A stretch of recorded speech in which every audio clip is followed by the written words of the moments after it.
Bienvenidos todos y todas una vez más a otro episodio de Faro Teológico, el podcast que aborda temáticas teológicas de Radio ULS, la radio de la Universidad Luterana Salvadoreña. En esta ocasión tenemos en la cabina de la Radio ULS al licenciado Omar Flores, licenciado en Teología y máster en Estudios Bíblicos. Es el coordinador de la carrera de Teología de la Universidad Luterana Salvadoreña. Buenos días, licenciado. Hola, buenos días, Rodrigo, y buenos días a todos los que nos escuchan. Es un gusto, como siempre, pues estar aquí compartiendo con ustedes cada uno de los temas de esta serie de podcasts que hemos venido desarrollando con el equipo de docentes de teología.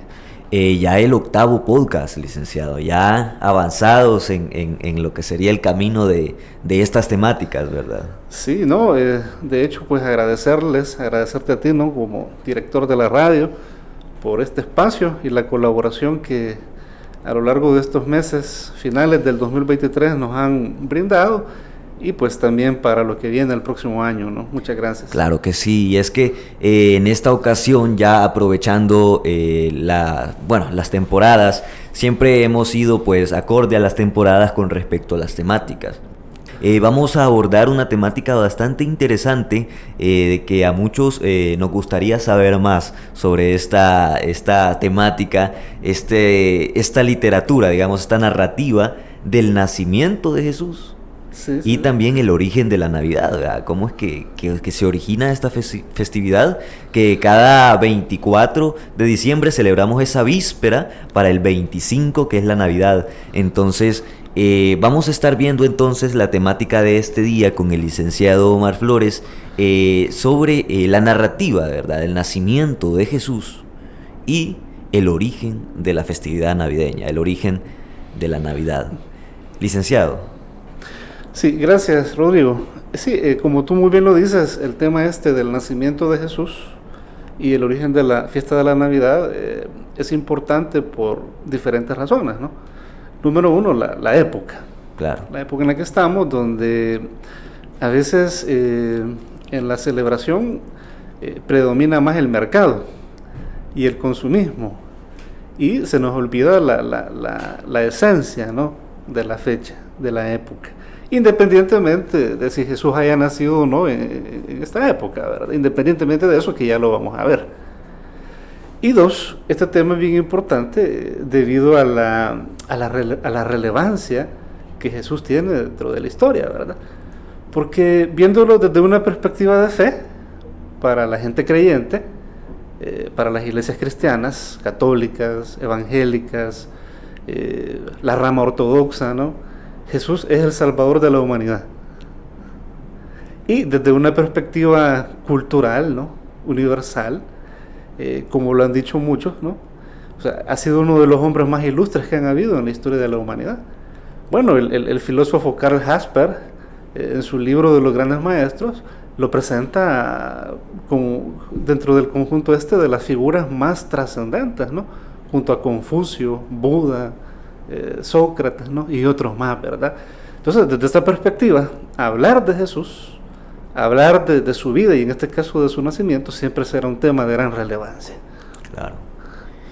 Es entonces, me contaba antes de empezar a grabar el podcast, licenciado, de que había que hacer una diferencia con respecto a la percepción histórica y a la percepción narrativa de este nacimiento de Jesucristo.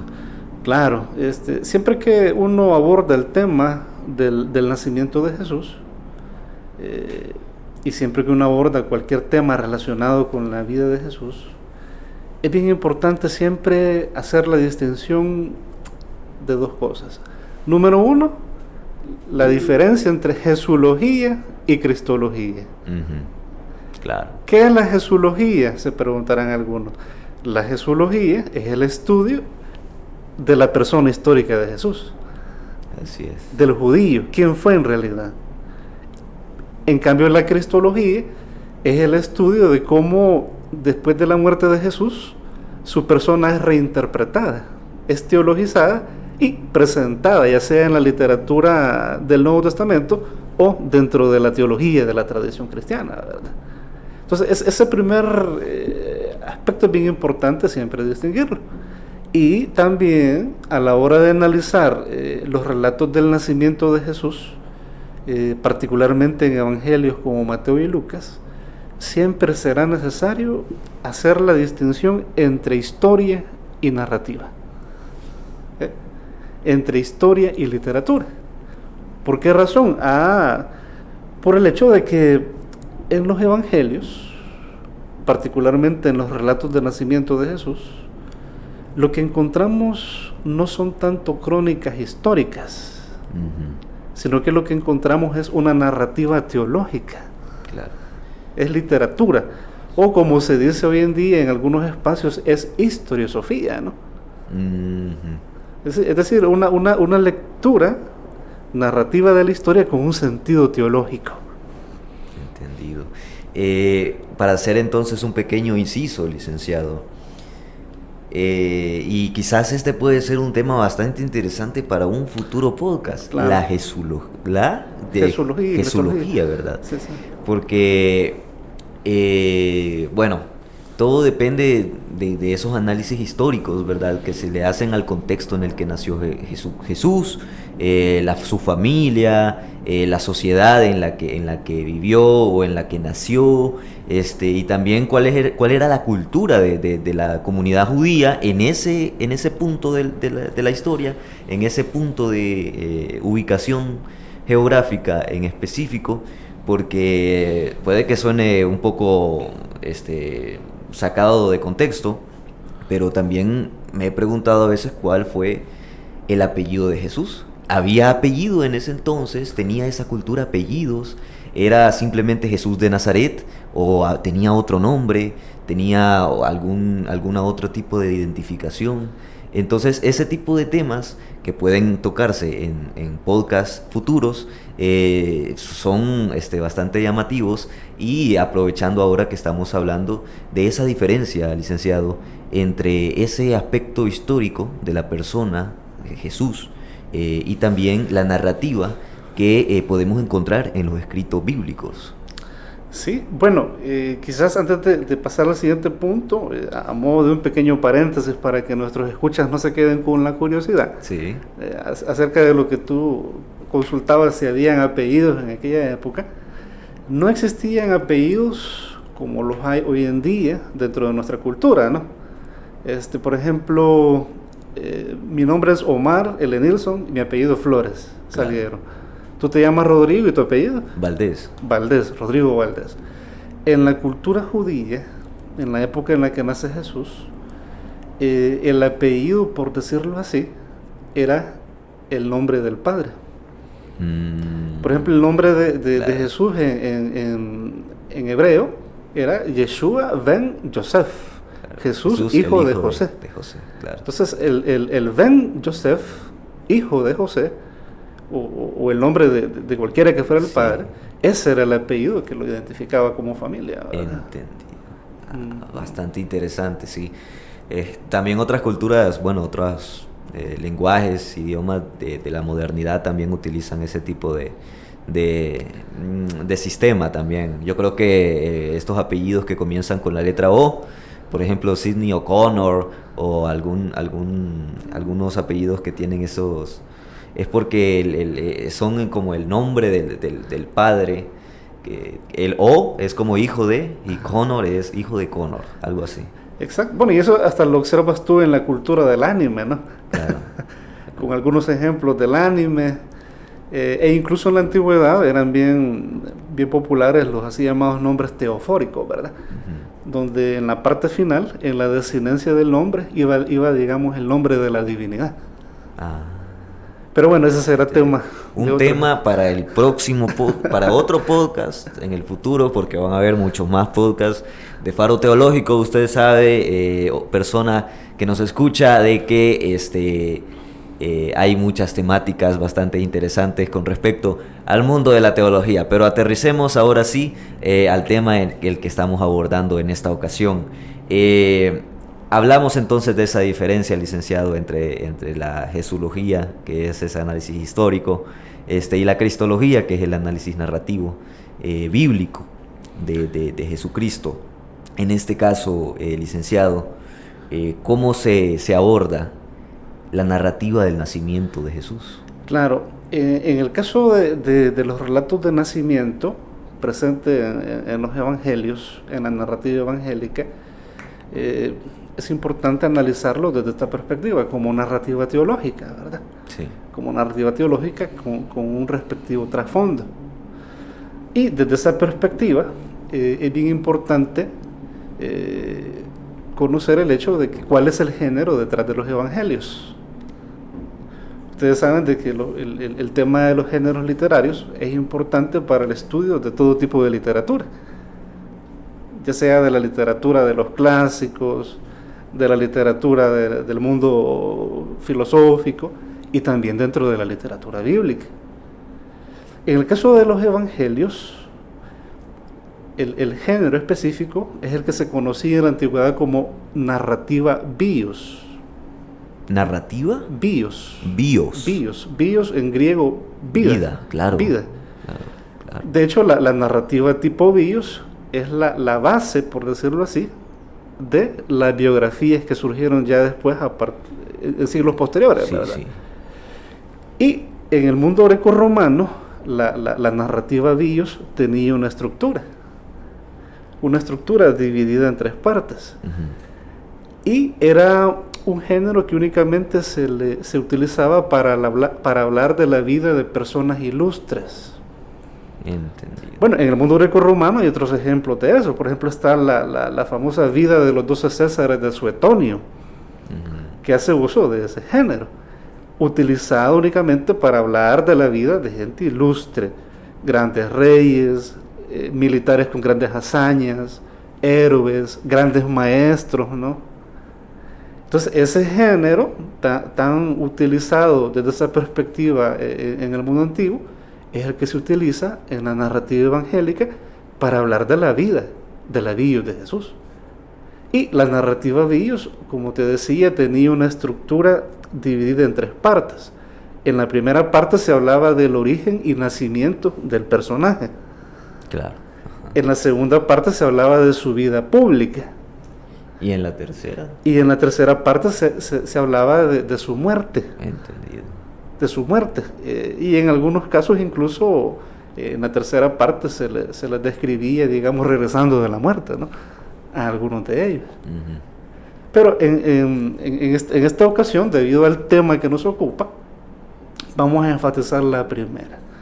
En la primera parte, decíamos, se hablaba de el origen o nacimiento del personaje, dónde había nacido, quiénes habían sido sus padres, ¿no? Cómo había nacido, porque como eran personajes ilustres, a algunos incluso se les presentaba, se les describía en la narración, naciendo de manera diferente al resto de los mortales. Claro, de una manera más mágica podría decirse. Por ejemplo, siendo engendrados por una divinidad. Claro. Y eso, el objetivo retórico era decir, por eso fueron especiales en vida, porque tuvieron un nacimiento diferente al resto de los seres humanos, ¿verdad? ¿Ves? Por eso la importancia de conocer la literatura antigua, en este caso para comprender, digamos, los relatos de nacimiento de Jesús presentes en los evangelios, ¿verdad? Antes de continuar, licenciado, quisiera preguntarle sobre quién o quiénes fueron quienes escribieron sobre el nacimiento de Jesús. Déjame decirte de que esa pregunta nos lleva a otra pregunta. ¿Quiénes fueron los escritores de los evangelios? A nivel popular, ¿verdad? La gente piensa de que Mateo lo escribió alguien que se llamaba Mateo, que Lucas lo escribió alguien que se llamaba Lucas, que Juan lo escribió el apóstol Juan, ¿verdad? Que era uno de los 12. Pero déjame decirte de que esa es más una tradición que surgió después. De hecho, al principio, por ejemplo en el siglo I y hasta ahí por mediados del siglo II, los evangelios no tenían nombres. y no se les llamaban evangelios, sino que en griego el nombre que tenían era diégesis. Diégesis. Es decir, relatos, narraciones. Fue hasta la segunda parte del siglo II, ya a finales del siglo II de nuestra era, que la tradición les adjudicó los nombres que tienen en la actualidad. Evangelio según Mateo, Evangelio según Marcos, Evangelio según Lucas, Evangelio según Juan. Y claro, influyó mucho, digamos, la tradición en torno a estos personajes en las regiones donde circulaban estos escritos. Pero es algo que se dio ya en la segunda mitad del siglo II. Al principio simplemente se les llamaba así, ¿no? Diégesis. Podemos decir entonces, licenciado, de que el autor del BIOS, al menos de la primera parte del BIOS de Jesús, es anónimo. Excelente conclusión la que tú haces. Bueno, de hecho, déjame contarte que allá por los años 40, 50 del siglo pasado, hubo un biblista alemán llamado Rudolf Bultmann, que debido a lo difícil que es saber a ciencia cierta quiénes fueron los escritores originales, ¿verdad? Bultmann planteó que es mejor hablar de comunidad mateana, comunidad marcana, comunidad joánica. Claro. Porque si algo nos ha enseñado la investigación es que hay cuestiones que después de 2000 años es casi imposible saberla, ¿verdad? Por eso hoy en día en la exégesis del Nuevo Testamento simplemente se habla de la comunidad mateana, de la comunidad joánica.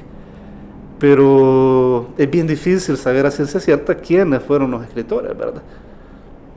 Entendido. Sabiendo ya entonces el género literario del que vamos a estar hablando en esta primera parte del podcast, licenciado, y teniendo ese dato bastante interesante de que quizá la persona autora del nacimiento de Jesús es una persona anónima, podemos empezar ya entonces a hablar de cómo es el nacimiento según estas escrituras de Jesús. Claro. Y para adentrarnos ya en ese punto, también es bien importante mencionar algo que tiene relación con lo que estábamos conversando. Y es de que cada evangelio tiene, por decirlo así, su propia estrategia. Uh-huh. Cada evangelio desarrolla su cristología. O como han dicho algunos estudiosos en la actualidad, cada uno de ellos tiene un recuerdo diferente de Jesús. No es que se contradigan, no. Claro. O sea, hay puntos donde coinciden, pero hay puntos, hay aspectos donde cada uno de ellos nos presenta su versión. Cada uno de ellos nos presenta su versión. Y en el caso del nacimiento de Jesús, que es el tema que nos ocupa, es bien interesante de que de los 4 evangelios canónicos, 3 nos narran el nacimiento de Jesús, el origen de Jesús. Pero hay uno, el Evangelio de Marcos, que no nos habla del nacimiento de Jesús, sino que lo presenta ya de manera adulta.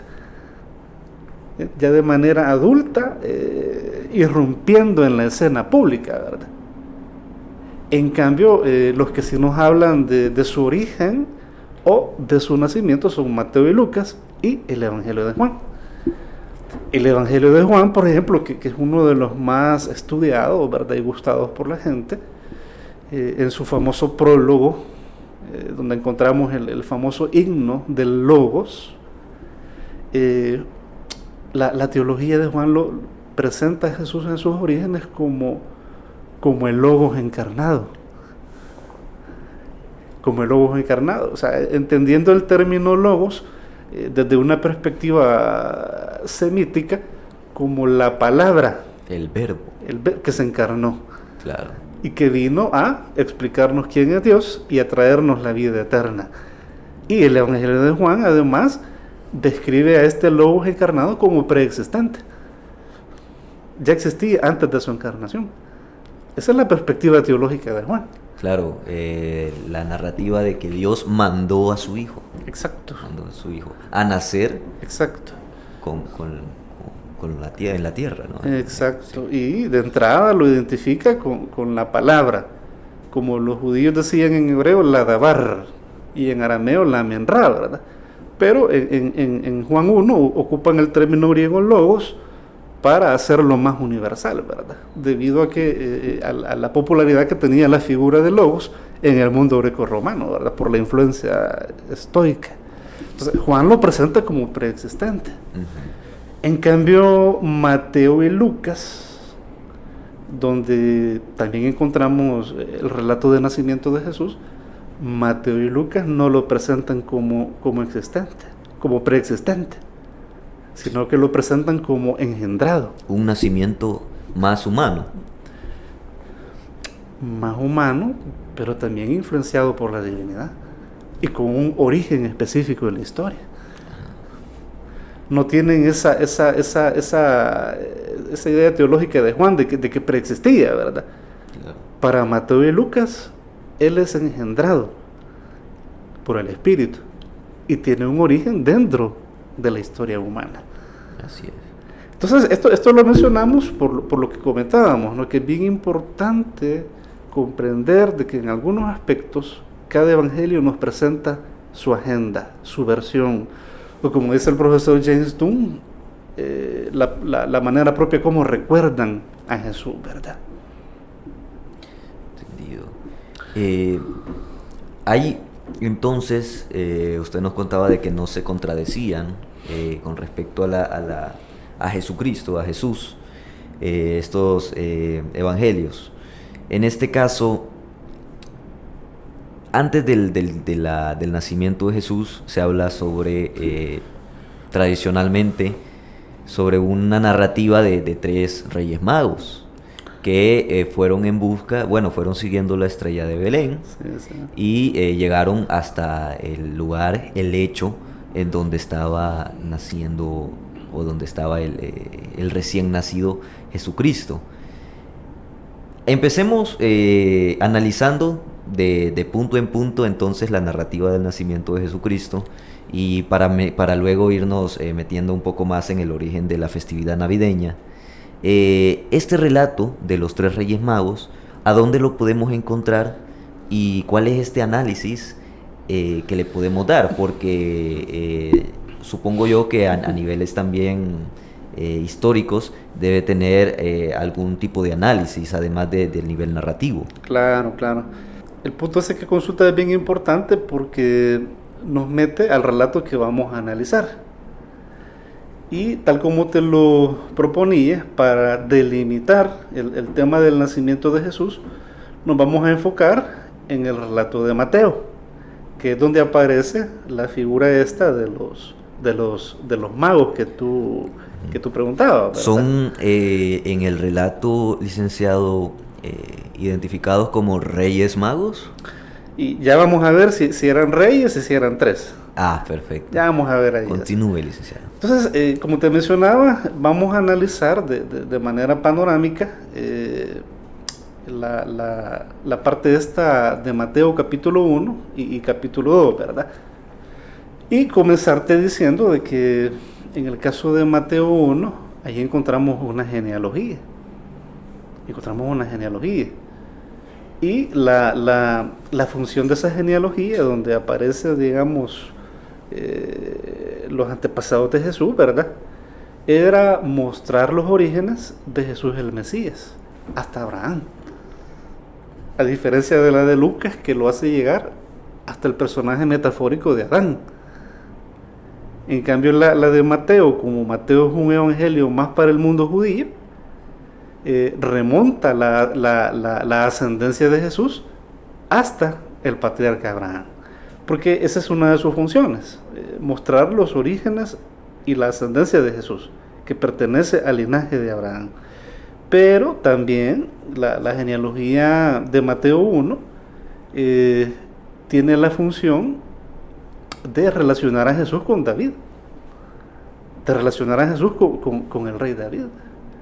Por eso es de que en la genealogía de Mateo capítulo 1, y aquellos que, digamos, conocen la retórica semítica lo sabrán, se hace uso de una figura que se conoce como gematría, donde la genealogía de Mateo 1 juega con el número 14.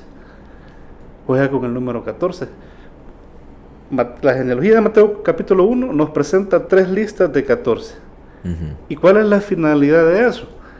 Relacionar a Jesús con la figura del rey David, porque el nombre de David en hebreo, numéricamente hablando, equivalía a 14. Entonces ese es el juego que esta genealogía hace a través de este recurso gemátrico para relacionar a Jesús no solo con Abraham, sino que también con David, ¿no? Y de esta manera está queriendo decir de que Jesús es ese Mesías que la tradición esperaba, perteneciente al linaje davídico, ¿verdad? Perteneciente al linaje davídico. Del rey David. Del rey David, ¿verdad? Porque según la tradición, el Mesías vendría del linaje de David, ¿no? Uh-huh. Ahí está la función, ahí está, digamos, la estrategia, ¿verdad? Y por otro lado, también es bien importante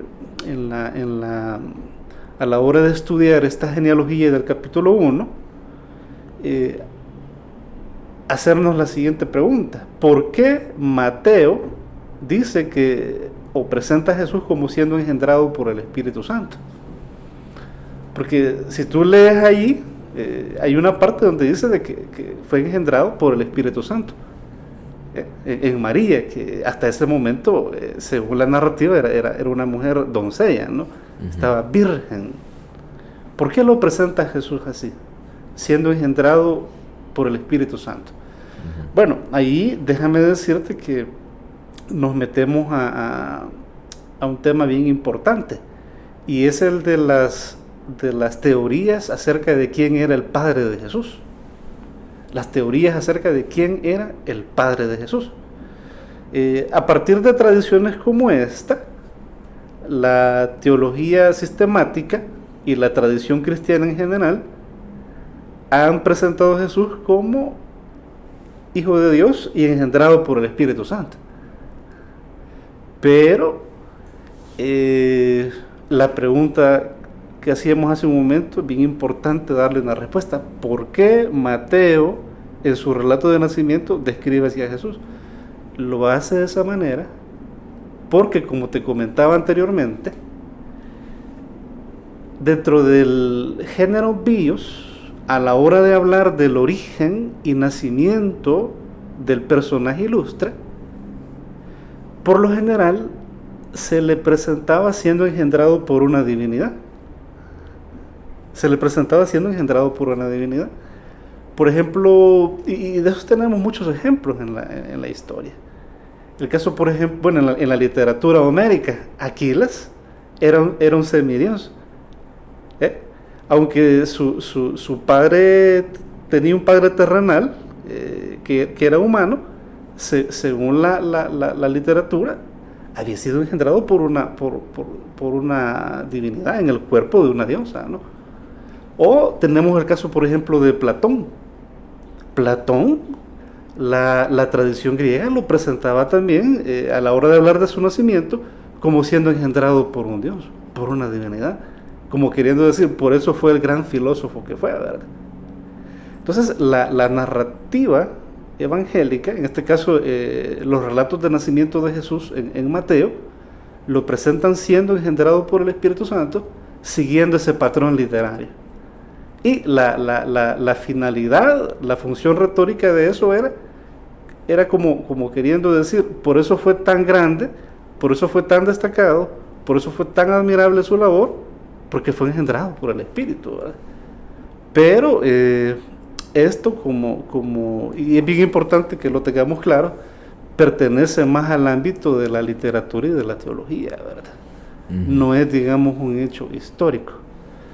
Ahora, hay por ejemplo, siglos después, sobre todo dentro de la tradición judía talmúdica, que tenía conflictos con la tradición cristiana, surgió la teoría de que Jesús, su verdadero padre, había sido un soldado romano. llamado Pantera. No un carpintero. No un carpintero, ¿verdad? No que un soldado romano llamado Pantera. Y esta tradición judía, talmúdica, decía de que Pantera había, por decirlo así, tomado a la fuerza a María, ¿verdad? La había casi violado, y de esa manera Jesús había sido concebido, ¿verdad? Entonces, y durante muchos siglos los sectores del judaísmo opositores al cristianismo ocuparon esa teoría para denigrar la figura de Jesús. Pero hoy en día se sabe, y esto lo comenta el profesor Dan Jaffe, que es judío, en su libro Los orígenes del cristianismo y el Talmud. Él dice de que ese tipo de cuestiones en el judaísmo antiguo y medieval fueron bastante utilizadas para denigrar a los adversarios del judaísmo. Claro, inventar esos rumores, inventar historias alternas. Y no solo lo hicieron con Jesús, lo hicieron con diferentes personajes de grupos opositores, ¿verdad? A eso en retórica se le conoce como retórica epidíctica, ¿verdad? La retórica epidíctica tiene dos funciones: o da honor o desacredita al adversario, ¿verdad? En este caso podríamos decir que fue un chisme cultural. Un chisme, digamos, político, ¿no? Político. Para denigrar la figura principal de un grupo adversario, ¿verdad? Entendido. Al que los judíos en esa época, dentro de la tradición talmúdica, llamaban los goyim. Ese era el nombre que le daban a los cristianos, ¿verdad? Entonces, si te fijas, hasta aquí hemos mencionado, a propósito de la pregunta, ¿por qué la genealogía de Mateo 1 describe a Jesús como siendo engendrado por el Espíritu? Ya mencionamos dos teorías. La primera, decíamos, lo presenta como siendo engendrado por el Espíritu porque era un patrón literario en la época. El presentar al personaje naciendo de manera diferente, siendo engendrado por un Dios. Y poníamos algunos ejemplos de ello, ¿no? La segunda, ya vimos que es más una teoría, digámoslo así, denigrante, ¿verdad? Surgida dentro de la tradición talmúdica, la que planteaba de que Jesús era Ben Panther, hijo de Pantera. Pero en la actualidad, como lo están planteando algunos expertos en el tema de Jesús y los orígenes cristianos, por lo menos los estudiosos académicos han llegado a la conclusión de que, según la historia, históricamente hablando, el verdadero padre de Jesús era José. O sea, José fue el padre natural de Jesús.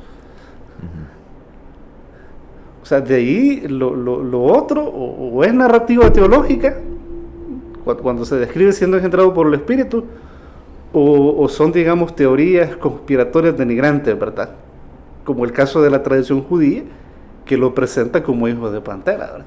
Pero históricamente hablando, según la investigación, Jesús fue hijo de José, ¿verdad? José fue su verdadero padre, su padre natural. Nace Jesús, licenciado. Nace. ¿Dónde y cuándo nace Jesús? Vaya, en el caso de la narración de Mateo,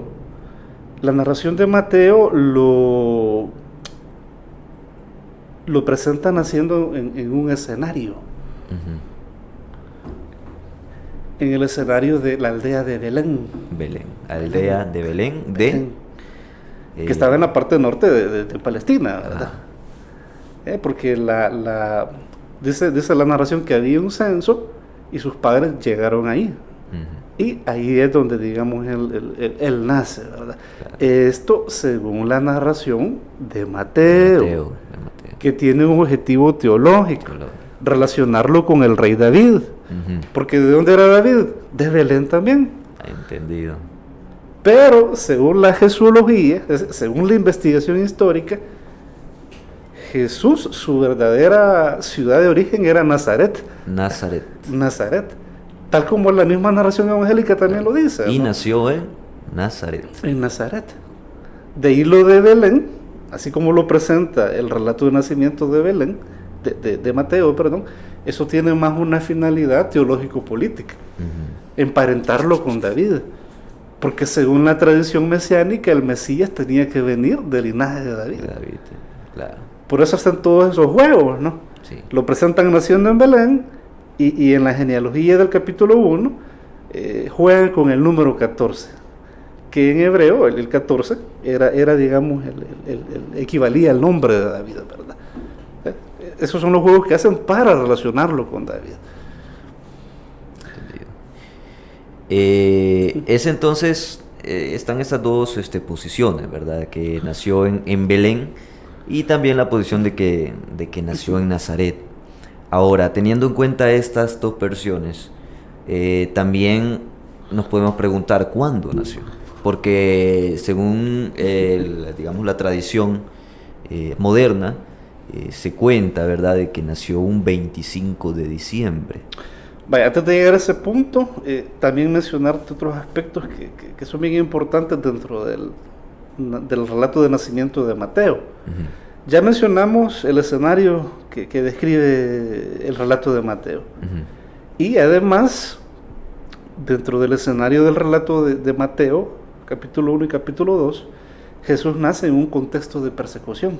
Claro, la persecución de los recién nacidos que estaba realizando, creo que Herodes, el grande. Y allí en ese punto encontramos una vez más el elemento teológico literario. ¿Por qué? Porque Mateo, el evangelio más judío de todos, por un lado quiere relacionarlo con la figura de David, porque el Mesías tenía que venir del linaje de David.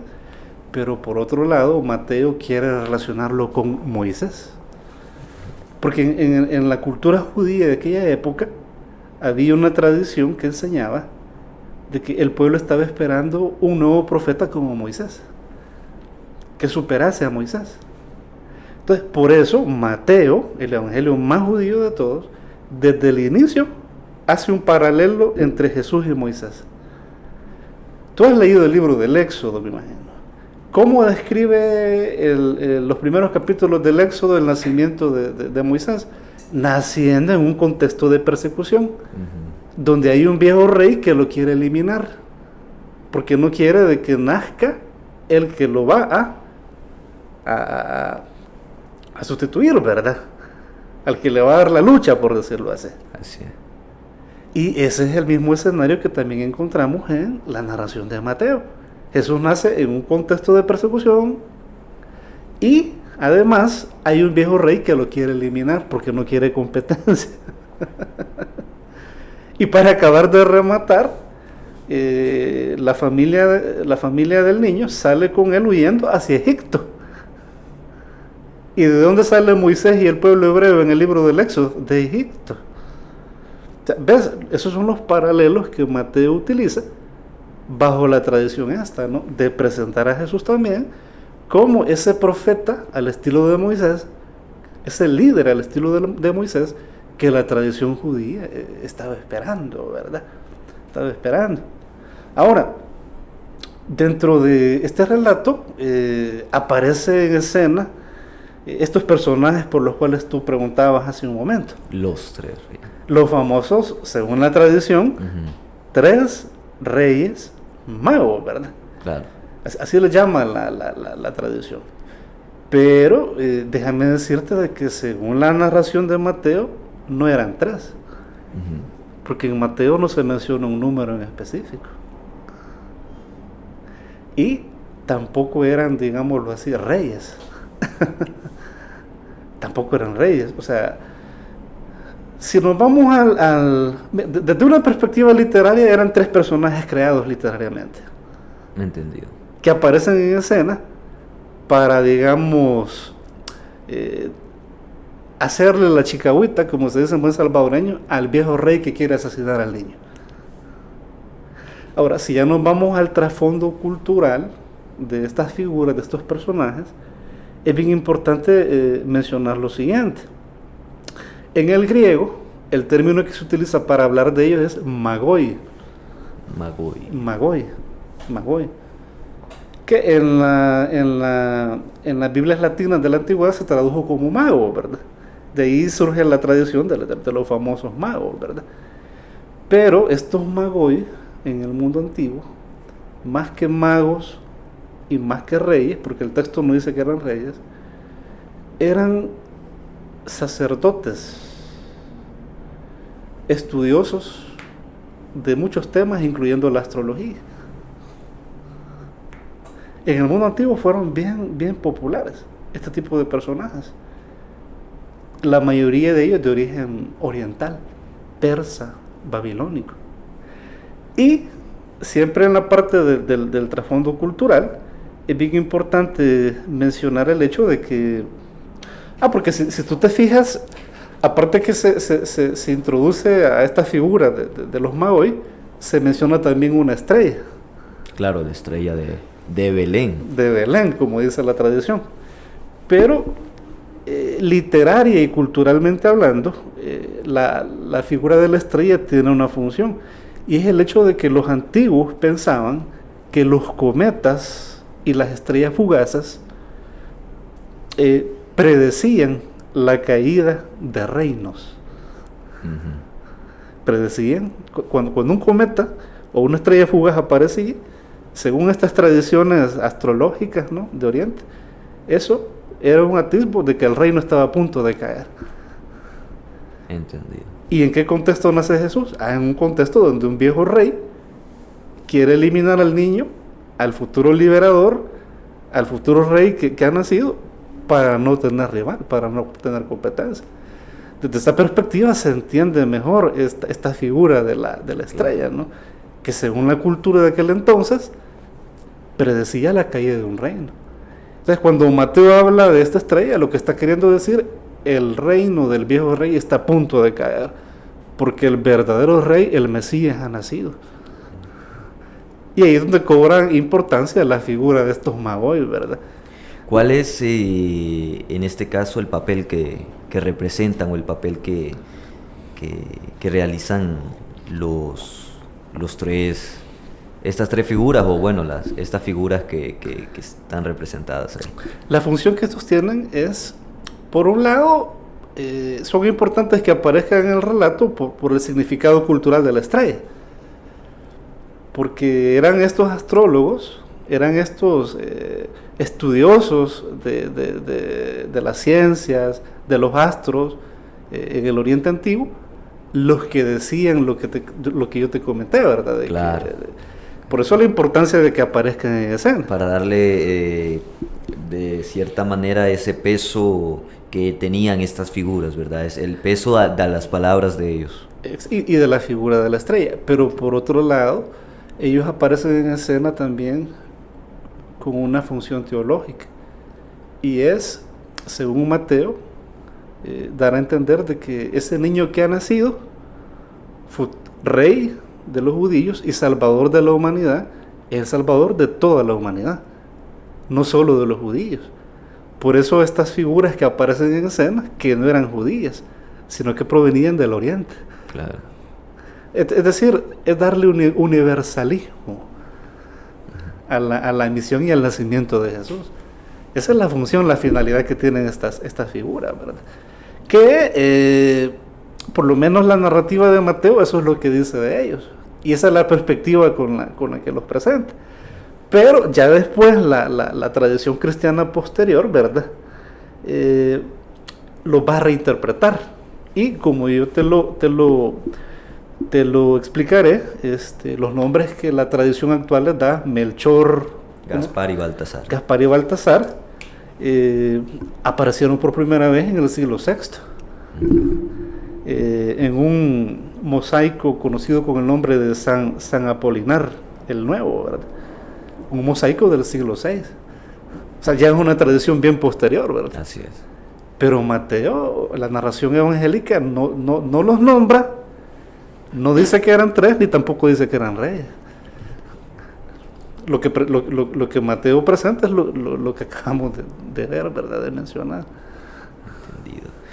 Teniendo en cuenta ya de que la narrativa de Mateo ha sido la más, pues, por así decirlo, aceptada a nivel cultural, a nivel tradicional, la narrativa en la que la que corresponde a ese sentimiento teológico con el cual el Evangelio según Mateo representa el nacimiento de Jesús, en el que a raíz de una persecución de parte del reino, de parte del rey, la familia de Jesús, en este caso María y José, se embarcan en una huida y tienen el nacimiento, la concepción de Jesús en la aldea de Belén, en donde a raíz de la estrella de Belén, los tres reyes magos, bueno, en este caso los tres magos o los magos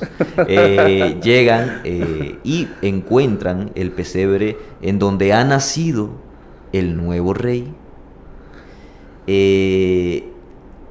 Es entonces esa la narrativa, pues, del nacimiento según Mateo. Sí, o sea, todo esto, la finalidad, antes de pasar a la segunda sección, ¿verdad?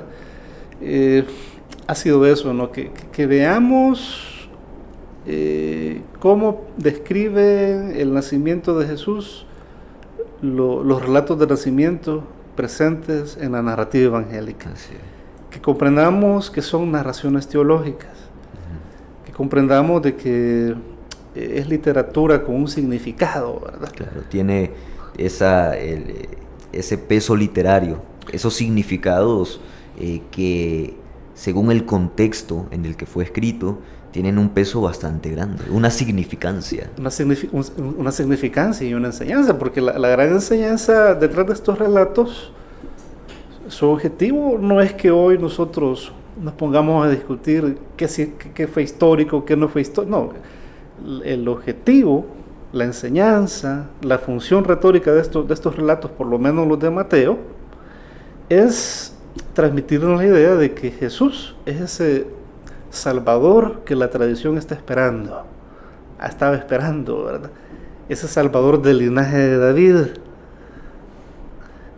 Jesús es ese profeta que la tradición judía estaba esperando, al estilo de Moisés. Jesús es ese Salvador universal, no solo de los judíos, sino que de todas las naciones. Por eso aparecen en escena estos personajes que mencionábamos, la de los magos. Esa es la enseñanza que se busca transmitir, que es lo importante a la hora de analizar este tipo de textos, ¿verdad? Sí, así es. Bueno, antes de ir a la primera pausa y entrar ya en la segunda sección, quisiera aclarar puntos que quedaron atrás en esta conversación para poderlos aclarar y poder pasar a la segunda parte. Primeramente, licenciado, según Mateo, ya que estamos con el Evangelio, según Mateo, ¿cuándo nació Jesús? Fíjate de que esta pregunta que me haces es bien importante porque nos va a servir de enganche para pasar al otro tema. Al otro tema, ¿verdad? Los evangelios del Nuevo Testamento no mencionan la fecha. No mencionan una fecha. En la que Jesús nació. No mencionan fecha específica. Y según la jesúlogía, que ya apartándonos del Evangelio de Mateo y de los otros evangelios, ¿cuándo nació Jesús? Según, digamos, otras explicaciones alternativas. Hay hipótesis, como lo vamos a ver en el siguiente segmento. Y una de ellas plantea de que Jesús probablemente nació en septiembre. Porque según los relatos de nacimiento en los evangelios, cuando Jesús nace, los pastores estaban afuera, en el campo, al aire libre, pastoreando. Los pastores, la figura de los pastores, que es otra, ¿verdad? Claro. Y en Palestina, porque esta hipótesis dice, no pudo haber nacido en diciembre porque en diciembre cae nieve en Palestina. Los pastores no podían estar con sus rebaños afuera. Entonces tendría que haber sido allá por septiembre, porque era una fecha donde todavía los pastores podían, digamos, cuidar a sus rebaños, cuidar a su ganado afuera. En diciembre ya no, porque caía nieve. Sí. Pero esa es una mera hipótesis. Es una mera hipótesis que no tiene tampoco base histórica, ¿verdad? Claro. Pero vamos a profundizar un poco más en eso en el siguiente segmento. Hemos estado hablando en el podcast Faro Teológico, en este octavo podcast, Bueno, primeramente sobre la narrativa del nacimiento de Jesús, ¿verdad? El podcast en sí habla sobre Jesús y el origen de la Navidad. Y en esta primera parte hemos hablado sobre la narrativa del nacimiento de Jesús. Ahora, vamos a ir a este primer corte comercial y al regresar vamos a hablar sobre el origen de la festividad de esa celebración que ahora conocemos como Navidad. De dónde viene, cuál es su origen y por qué ahora la celebramos como la celebramos. Así que ya volvemos con más de Faro Teológico aquí en Radio ULS. La Universidad Luterana Salvadoreña expande sus horizontes. ¿Quieres estar al día con las últimas noticias y eventos de tu universidad? Sintoniza Radio ULS. Radio ULS. En nuestra programación encontrarás una variedad de contenido, entrevistas, debates y programas de opinión. No te pierdas de nuestras transmisiones en vivo desde nuestra sede central en San Salvador. Además, contamos con una selección de música en la que podrás escuchar los éxitos del ayer y hoy. Radio ULS, la radio de la Universidad Luterana Salvadoreña, tu opción al futuro. Volvemos después de este corte de nuevo a nuestro octavo episodio de Faro Teológico, en el que estamos hablando sobre el nacimiento de Jesús, la narrativa del nacimiento de Jesús y el origen de la Navidad. Estamos aquí en la cabina de Radio ULS con el licenciado Omar Flores, licenciado en Teología y máster en Estudios Bíblicos, quien es coordinador de la carrera de licenciatura en Teología de la Universidad Luterana Salvadoreña. Hemos estado hablando, licenciado, sobre esta narrativa y del nacimiento de Jesús y de que en estos evangelios no se habla de una fecha en específico en la cual Jesús nace. Entonces de ahí surge la pregunta, licenciado: ¿por qué celebramos la Navidad el 25 de diciembre? Vaya, mira, para dar respuesta a esta pregunta, ¿no? que es bien popular entre la gente, ¿no? Es bien importante conocer dos cosas. Número uno, las fiestas del mundo romano, en el mundo antiguo. Uh-huh. Y número dos, conocer el tema el origen de la cristiandad y el sincretismo que se dio allá por los siglos IV y V de nuestra era, ¿verdad? Esos dos aspectos son importantes conocerlos para comprender cómo es que surge esta tradición de que Jesús nace en un 25 de diciembre, ¿verdad? Comencemos con el tema de las festividades. Hay dos fiestas del mundo romano antiguo que son las que están a la base de la tradición esta que dice que Jesús nace en diciembre. Uh-huh. La fiesta de los Saturnales, en honor a Saturno, uh-huh, y la fiesta del Sol Invicto.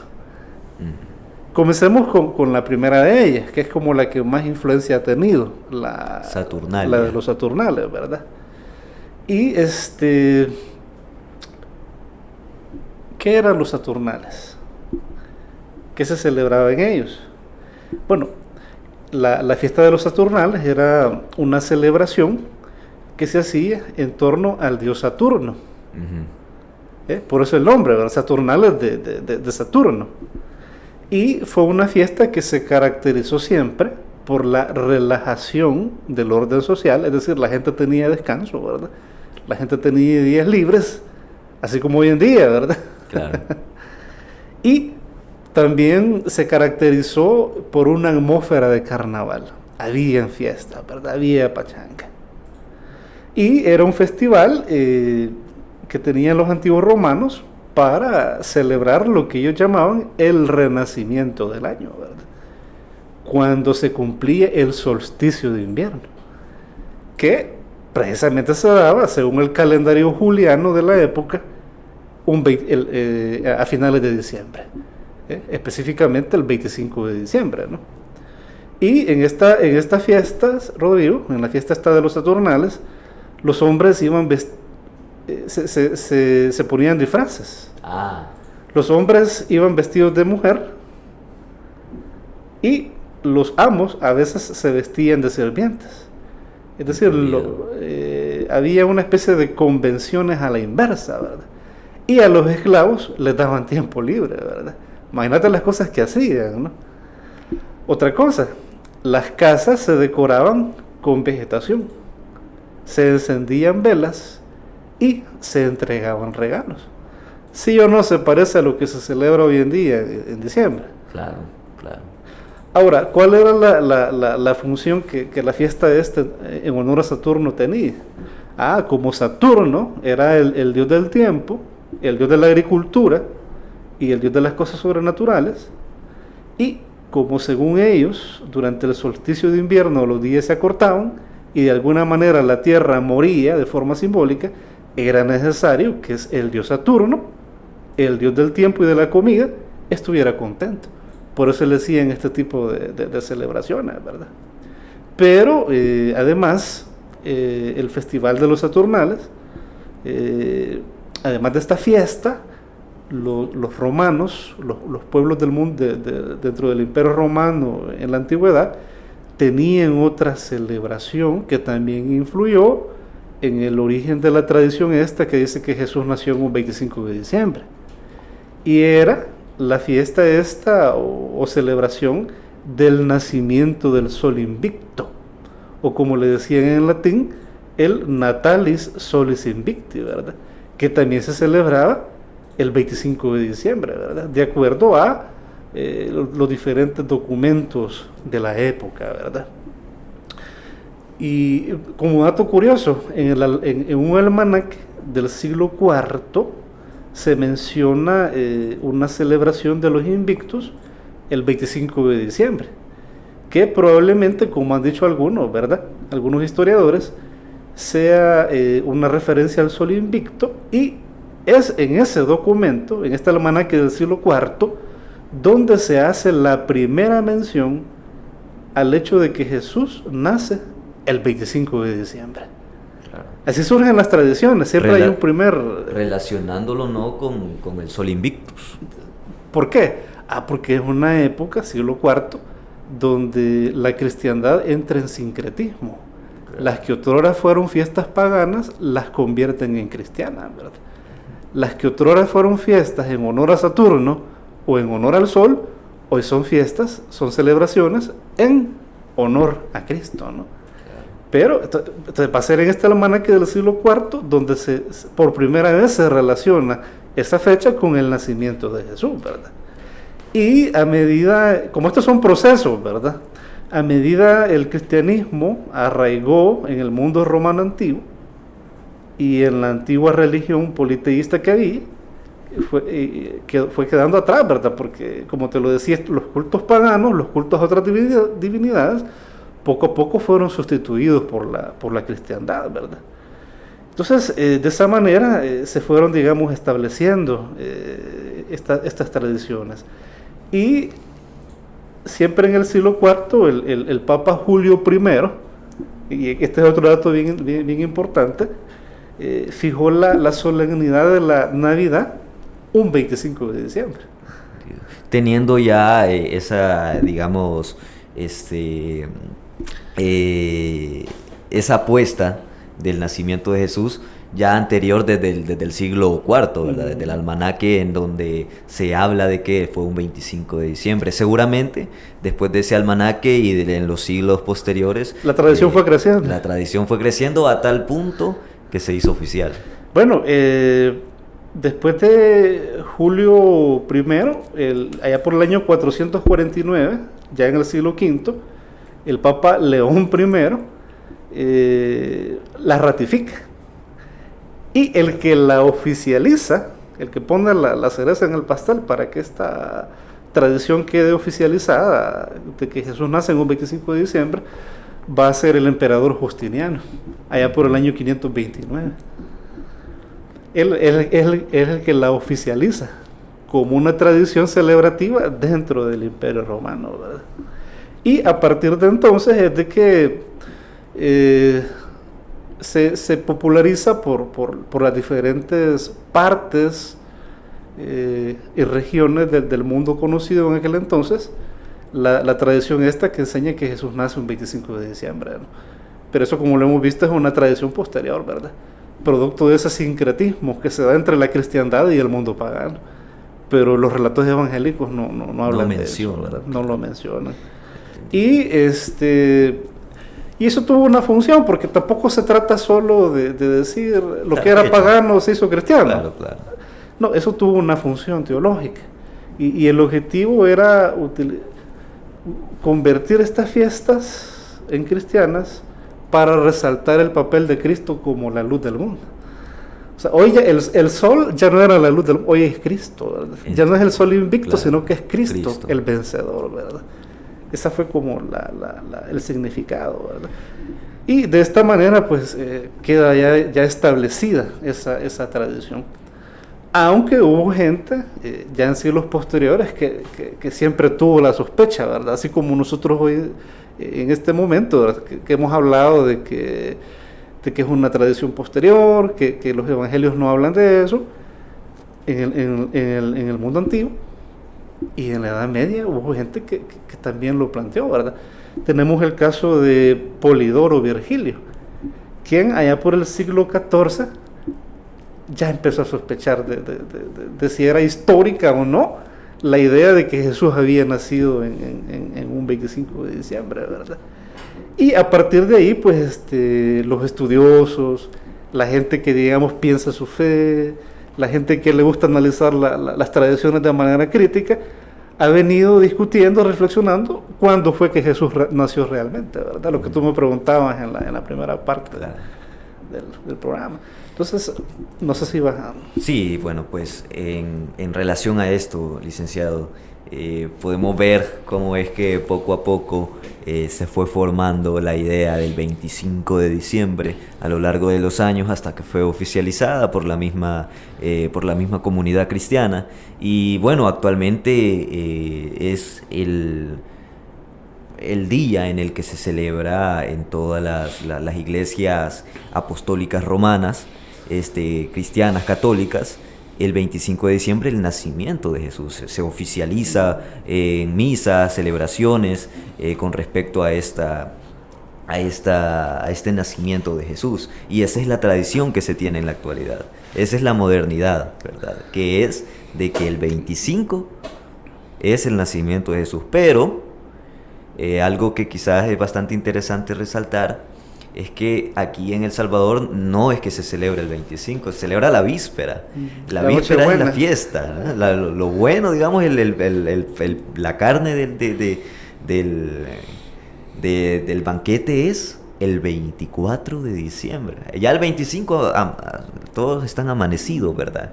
Pero el 24, que no es Navidad, sino que es la víspera de Navidad, se hace como esa vigilia del nacimiento.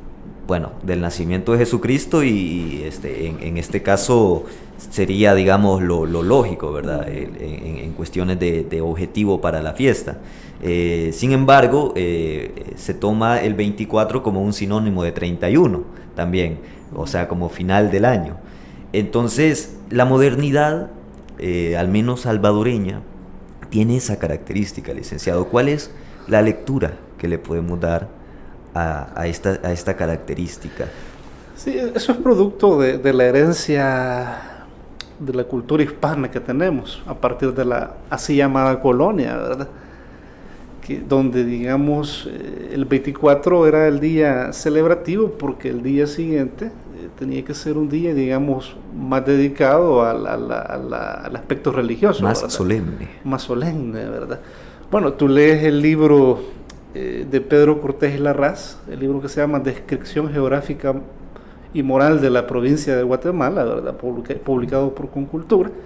Ahí Pedro Cortés y Larraz, un obispo que vivía en Guatemala y viene aquí al territorio salvadoreño, y él describe todo lo que observa en el contexto del siglo XVIII. Él ahí ya describe eso, que el 24 era el día que los salvadoreños más celebraban. Las comidas que hacían tamales, que se reunían en familia. Eso siempre ha sido así, pero es por la tradición hispana que hemos tenido desde la colonia, ¿verdad? Desde la colonia. Y es bien importante mencionar algo, Rodrigo, como te lo decía yo hace un momento, a ciencia cierta no se sabe cuándo Jesús nació. Hay hipótesis.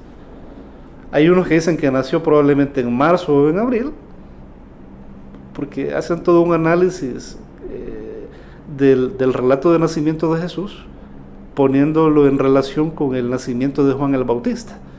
Y lo que el relato del nacimiento de Juan el Bautista narra, ¿verdad?, acerca de los oficios sacerdotales de su padre, ¿verdad? Pero es una mera hipótesis, o sea, no tiene, digamos, mayor argumento histórico.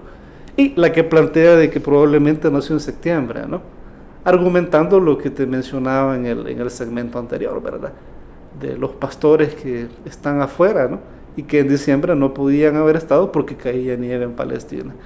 Pero son hipótesis.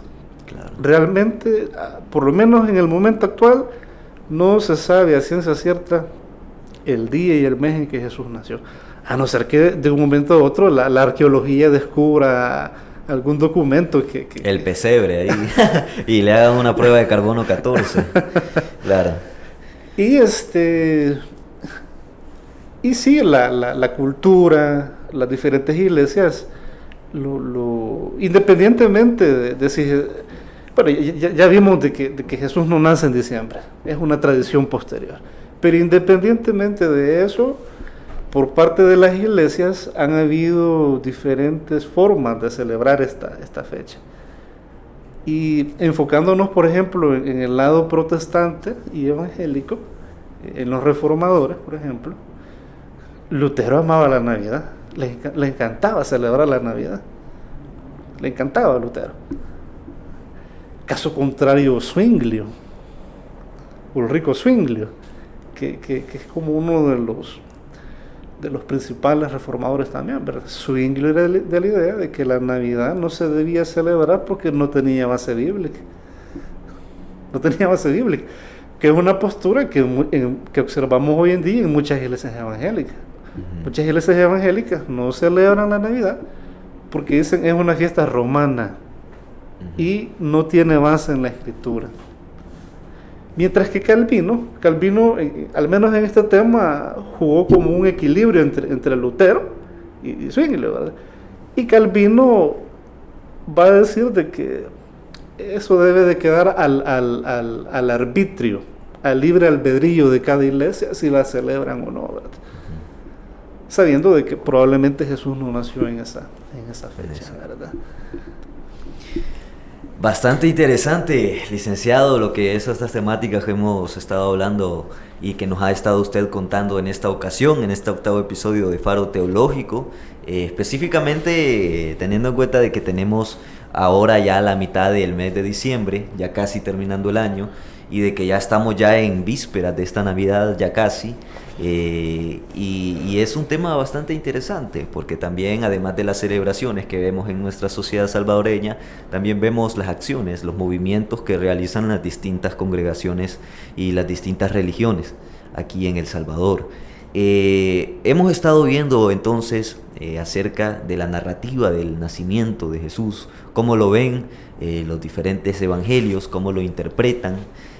También acerca de estas figuras representativas de la Navidad, la estrella de Belén, los 3 reyes magos, ¿verdad? Que no eran tres. Que no eran tres, y que tal vez no eran reyes, y que quizás el nombre de magos no era lo específico, sino que eran sacerdotes, y que quizás representaban un significado teológico, un significado más general, más universal. Así es.